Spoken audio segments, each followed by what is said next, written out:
in 1988, Columbia Gas stopped charging the park for the new light, and the federal government doesn't have to pay for the gas.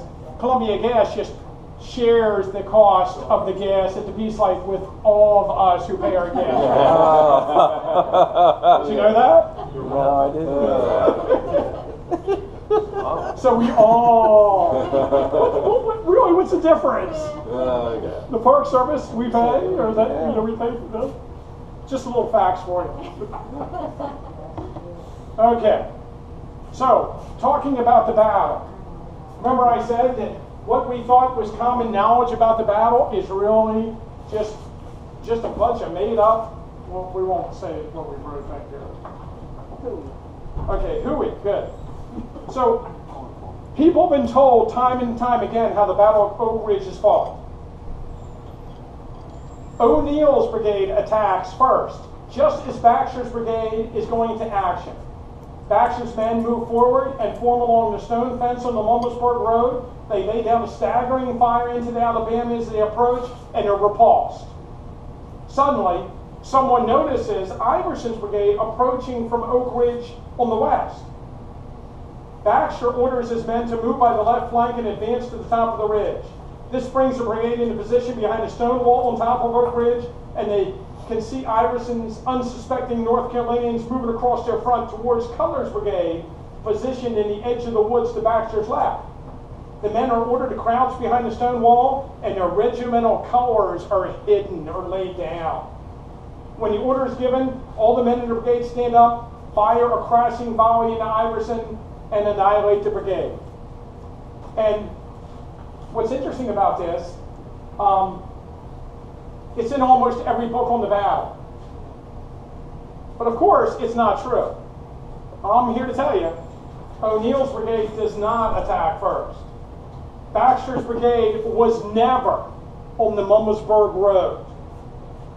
And they didn't do this wheel or this left flank movement that everybody talks about. First of all, if they all turned around and did the movement, then they would be in a different position on top of the ridge than they are along the Mumblesburg Road. But the map makers don't show it that way. And of course, what's really interesting when you start reading it, I think Baxter's official report clearly states that it's Iverson and not O'Neill that makes the attack. So Henry Baxter is not wounded in the fighting like Paul, and he does have his official report of the battle. You know how I'm fond of reading, so let me read it. I should be able to find it in here because I know the order of battle. You know what I don't like either? Since we're talking about stuff I don't like? Sickles. Sickles. Oh, Sickles. Oh, yes. Yeah, that's a good one. Oh, the Steelers? Okay, good. You guys know me pretty well. I don't like this guide by Ben Dixon. I told Ben Dixon there how to use the official reports. Oh, come on. The official reports is laid out in the order of battle. If you memorize the order of battle, you know how to read the official reports. You just look at them in order, right? I mean, I'm sorry if you don't know the order of battle and have all the regiments memorized. Maybe you should do that. Yeah, cheating and writing. I have to look in a book to find out where to look in this book. It does have an index, by the way, too. 2nd Brigade. That's right. Okay, so let's see. Where is it in here? Okay, let's see. He sends the. I had to change the front of. Okay, I moved forward to the crest of the hill, bringing us before the enemy, when the brigade opened on the advancing foe a most deadly fire, soon causing them to recoil and give way. Another line immediately took place of that one is repulsed, and at this time they appeared on our right flank, making it necessary for the 90th Pennsylvania Volunteers under Colonel Lyle to change front to meet them, which they did in perfect order, receiving meanwhile a very severe fire. And he says clearly that it's Iverson that attacks first, and only one of his regiments, the 90th Pennsylvania, changes front to deal with 3 regiments of O'Neill's brigade, which they repulse. And then, you know, so this idea that Baxter's whole brigade is lined up along the Mummersburg Road and then changes position and then defeats O'Neill and then Iverson is sort of made up. But where did this come from? Because it's in every book. And what had happened was, one of my favorite books is The History of the 88th Pennsylvania, written by a guy named John Vaudier. I guess that's how you pronounce that, Vaudier. It kind of looks like Voltaire. But you know how you have the French thing in there, right? Vaudier, Voltaire. So John Vaudier, this is published in Philadelphia, and I think 1888. Oh, I'm wrong. Let me see here. 1896. And this book was widely read, and it's really the first interpretation of this fight. And he actually wrote in 1886 a newspaper article in the Philadelphia Press, I think, and it's at Gettysburg, and it's illustrations by the author. It's an account of the fighting of Iverson's pit, or the fighting of Rames's division, highlighting the role of the 88th Pennsylvania. And I had read this article. There's a copy of it in the Park Archives, and like I said, one of the regimental history was reprinted when I was a kid, and I got this, and I read that, and I was really interested in this part, the aspect of the fighting. I think everybody's interested in the destruction of Iverson's brigade.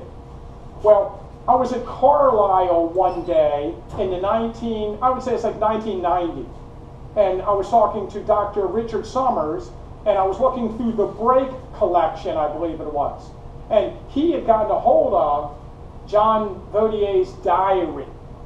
And I was like, wow, here's a guy, I've read his book, he's kind of a hero of mine, you know, I'm really interested in his story, and here's his diary, and I've never seen his diary.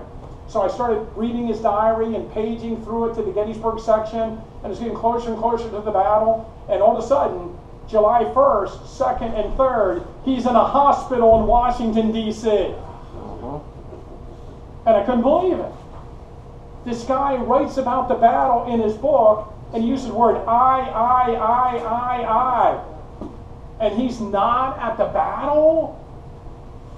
And then, so I started to reanalyze what I knew about the battle that was fought up there, because a lot of the accounts were not making sense. And I started to realize that when you read books like Crisis at the Crossroads, which is just a book on the first day, that what you find is time and time again, you know, these authors talk about Baxter's brigade repulsing O'Neill and being on the Mummersburg Road, and every one of them, the source is this book. And this guy is not at the battle. And then you start reading more carefully the information, and I think it's clear that O'Neill and Iverson start off at the same time, and Iverson's the first major combat on that ridge.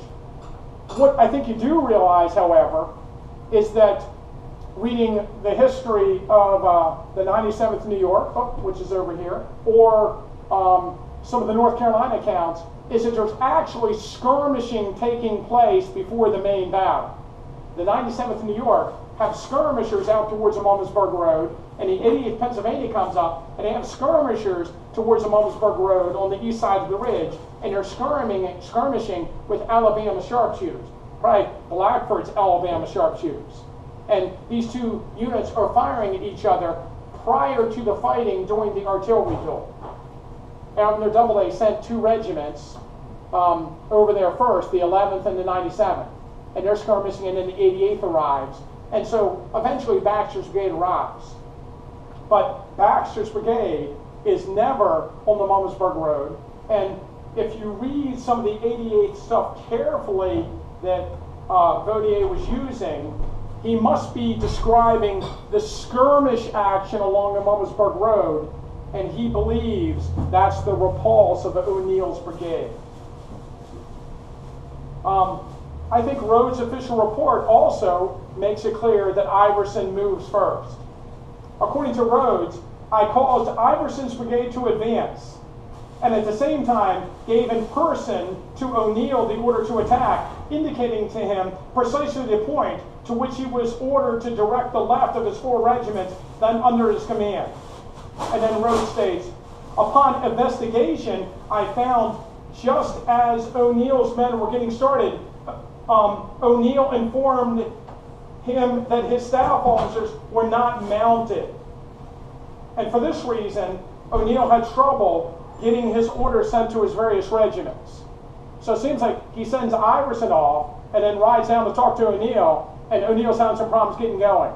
So from the Southern perspective, it looks like Iverson moves first. And Rhodes writes, as a result, Iverson's left, thus being exposed, heavy loss was inflicted upon his brigade. And I just don't know why people continue to have O'Neill's brigade attack first, but they do. Sorry, did he say he delivered orders to Iverson? He didn't do that personally. He did not speak to Iverson. He did speak to... I caused Iverson. Okay. So he sent. He did speak to O'Neill. That's correct. Because that's his brigade, and he's worried about, O'Neill doing as good a job as he could have done. That's he spends a lot of time with that. Yeah. Obviously, Robert Rhodes is a new division commander, and the brigade he used to command is now commanded by Colonel O'Neill. And Rhodes will, I guess, make sure that Colonel O'Neill never becomes General O'Neill. And according to Robert